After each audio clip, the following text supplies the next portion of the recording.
अगला क्वेश्चन चलता है बेटा हमारा 2.5। अनदर इंटेक्स के क्वेश्चन चल रहे हैं बेटा, ये इंटेक्स है ये भी, और ये भी इंटेक्स का ही क्वेश्चन है। और इंटेक्स क्वेश्चन में अगला क्वेश्चन कहता है calculate the EMF of the cell.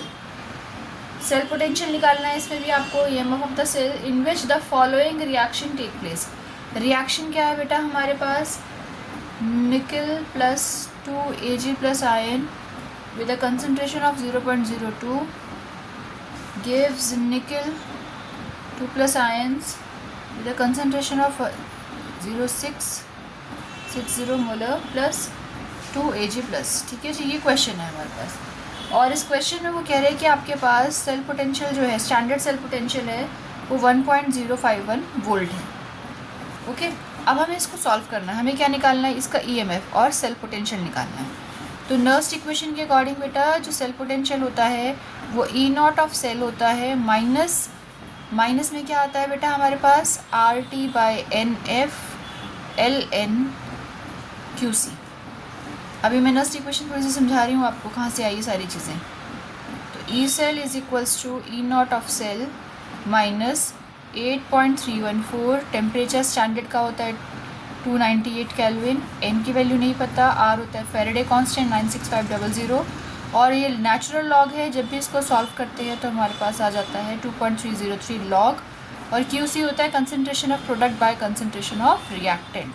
ठीक है, तो अब यहाँ देखो E cell is equals to E naught cell minus इस पूरी वैल्यू को जब हम सॉल्व करते हैं बेटा, इस पूरी वैल्यू को जब हम सॉल्व करते हैं तो 0.059 के आसपास हमारे पास वैल्यू आती है एन, और ये आ जाता है log concentration of product by concentration of reactant.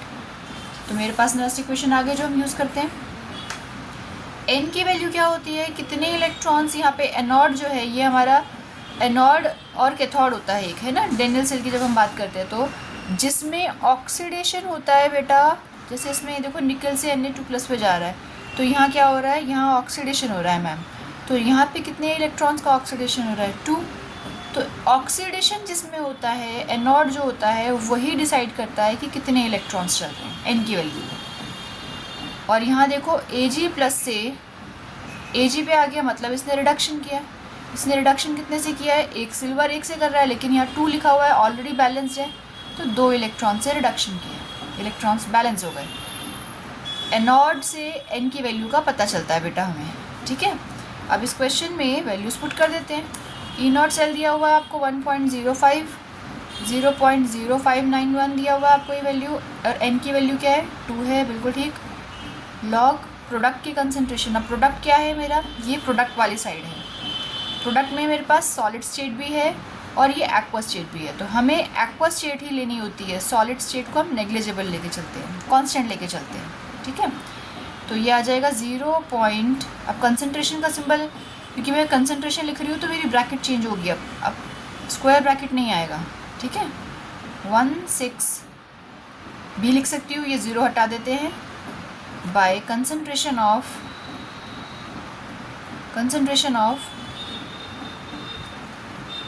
0.002। अब यहाँ पे ना एक चीज़ आपको समझनी है बेटा, यहाँ पे क्या समझनी है, मैंने 2 क्यों लगाया है। अगर मैं इस वाले स्टेप पे वापस आऊँ तो मेरे पास प्रोडक्ट में किसकी कंसंट्रेशन है मैम, निकल की कंसंट्रेशन है, और यहाँ पे किसकी कंसंट्रेशन है, यहाँ सिल्वर की कंसंट्रेशन है। यहाँ मेरे पास निकल है, यहाँ सिल्वर है, तो ये निकल की कंसंट्रेशन, प्रोडक्ट में निकल मिल रहा है मुझे एक्वा स्टेट में, और रिएक्टेंट में क्या मिल रहा है मुझे, सिल्वर मिल रहा है। यहाँ ध्यान से देखेंगे, सॉलिड स्टेट को हम कांस्टेंट मान के चल रहे हैं, तो निकल बाय सिल्वर। तो अब यहाँ देखो, यहाँ निकल 2+ है और सिल्वर सिर्फ प्लस है, तो चार्जेस इक्वल करने के लिए भी हम क्या कर देते हैं, इसका स्क्वायर कर देते हैं। एक तो रीज़न ये हुआ। दूसरा, अगर ये बात नहीं समझ में आती तो जो भी स्टोइशियोमेट्री होती है वो स्टोइशियोमेट्री यहाँ पे कोएफिशिएंट बन जाता है। जो भी यहाँ पे स्टोइशियोमेट्री लगी होती है वो यहाँ पे क्या बन जाएगी, वो पावर बन जाएगी। क्या बन जाएगा, वो पावर बन जाएगी। ठीक है, चार्जेस को इक्वल करने के लिए, इसीलिए हम इसकी कंसंट्रेशन का क्या कर देंगे, यहाँ पर स्क्वायर कर देंगे। ठीक है, चलिए नेक्स्ट पेज पे चलते हैं। मैं इस वैल्यू को पीछे लिख लेती हूँ यहाँ, इसलिए इज इक्वल्स टू 1.05 माइनस 0.059 मैंने 1 हटा दिया यहाँ से कैलकुलेशन के लिए, और लॉग की वैल्यू थी मेरे पास 0.16 बाय 0.002 का स्क्वायर। तो चेक कर लेते हैं, 0.002 का स्क्वायर था और ये था, बिल्कुल ठीक। चलिए जी, अब इसको आगे सॉल्व करते हैं हम। तो मेरे पास आया 1.05 माइनस 0.059/2 लॉग। अब ये डेसिमल के बाद 16 लिखा हुआ है। लॉग देखने का तरीका क्या होता है, लॉग हमेशा डेसिमल आफ्टर 1 डिजिट देखा जाता है बेटा। तो मैंने डेसिमल को शिफ्ट किया, और जब भी हम लेफ़्ट से राइट की तरफ शिफ्ट करते हैं तो पावर माइनस में चली जाती है जितना शिफ्ट किया होता है, डिवाइडेड बाय 2 इंटू 10⁻³ -3 का स्क्वायर। चलिए जी, 1.05 minus 0.059/2 log 1.6 into 10⁻⁻1/4 into 10⁻⁻6 multiply हो जाएगा, 6 हो जाएगा ये।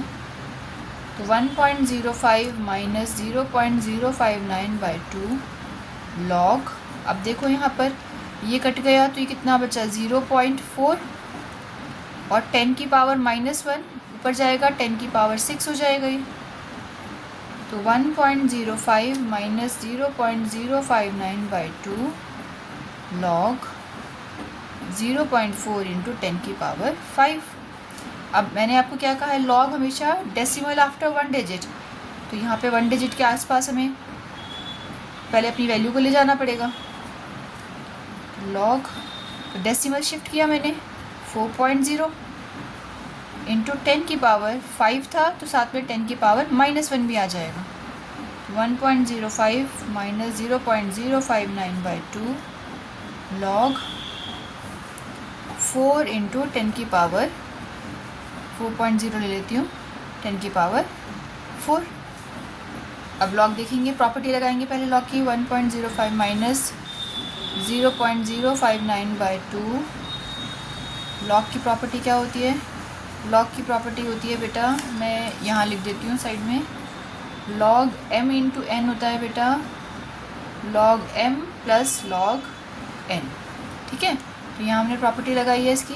तो 4.0 प्लस 4, या पहले एक स्टेप और लिख के दिखाती हूँ आपको, 10⁻⁴। अगेन एक प्रॉपर्टी लगेगी हमारी, minus 0.059/2 log 4.0 plus 4 log 10।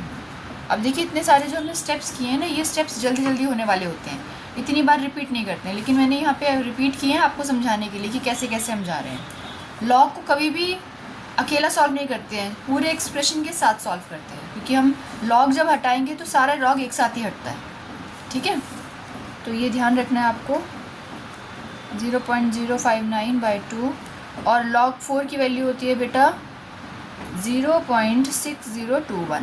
Log table में आप देख के फाइंड कर सकते हो। पहले 2 एक्सप्रेशंस जो होते हैं ये n की वैल्यू होती है, तो मैंने इसको 40 पे 40 का 0 चेक किया है, प्लस 4 इंटू 10, लॉग 10 होता है 1। तो 1.05 माइनस 0.059/2 4.602 ईजी हो जाएगा थोड़ा सा काटने के लिए, तो 1 हटा दिया हमने। तो 1.05 माइनस 0.059 इंटू 2.301, और आप इसको सॉल्व करोगे तो बेटा ई सेल जो आ जाएगा, EMF ऑफ द सेल जो आ जाएगा बेटा आपके पास, वो आ जाएगा 1.05 माइनस 0.1359, और इसको सॉल्व करने पे 0.9141 वोल्ट आना चाहिए। मतलब हमारा जो सेल का पोटेंशियल है वो 0.914 भी आप छोड़ सकते हो करके, और साथ में यूनिट लगाना भूलना नहीं है, वोल्ट। ठीक है, ये हमारा आंसर आ गया।